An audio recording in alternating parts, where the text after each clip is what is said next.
มีแต่นักท่องเที่ยวคนจีนเนาะในตอนค่ำมื้อนี้พี่น้องแต่ว่ากิจการจะว่าอาหารที่ว่าโรงเรียนในโซนนี้จะมีรายได้แต่ว่าสมดีสมควรเนาะ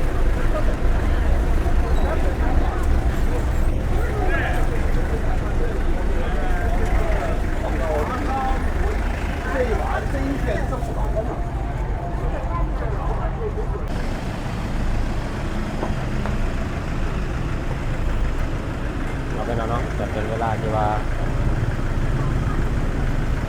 7 โมงพี่น้องจะมีนักท่องเที่ยวประเทศจีนเนาะแต่ว่าหลั่งไหลเข้ามาในมื้อนี้เนาะโอ้หลายเลย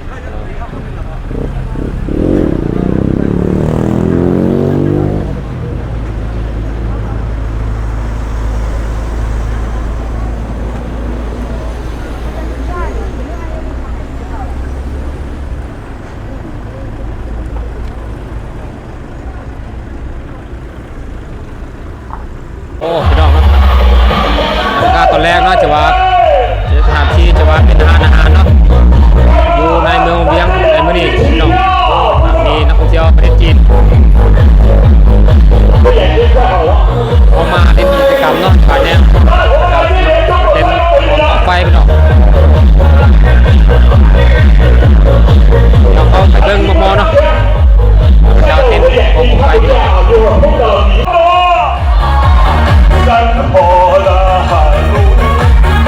总有一些不清晰，不离开在意，洒脱一些过得好。水会唱下去，祝你平安。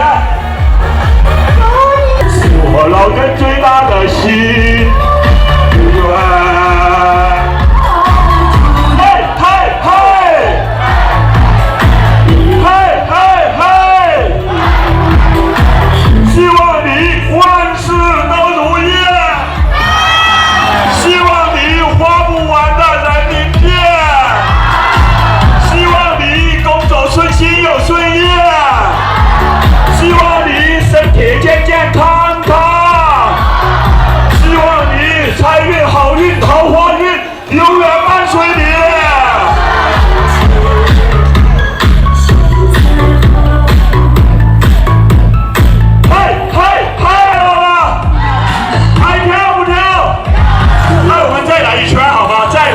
我告诉你们哈，亲人们，刚才我的眼睛呢飞了一个渣子进去，一直在舞台。我在这里最大的收获，我告诉你们，看到几位会跳舞的，你们从今天开始坚持锻炼，好吗？你的身体会越来越好，真的，帅哥。我最大的收获不光减肥了，脑袋上的毛也跳飞了。没关系。你有这么多毛毛，你看你笑我没事儿，笑也没关系，反正我已经大气的起不来了。人这一辈子没有完美的，我光头这样想的，我不知道你是怎么。开心吗？今天晚上？开心！我一看你就是带着别人老婆来的，所以说你开心。你带自己的老婆，那绝对不是这么开心的。你说是不是啊？是。是，你看，不是我一个人说你，你还带了别人2、3个，你还笑，我就羡慕你羡。我们走到许愿池，一起许愿，一起放灯。来，闭上。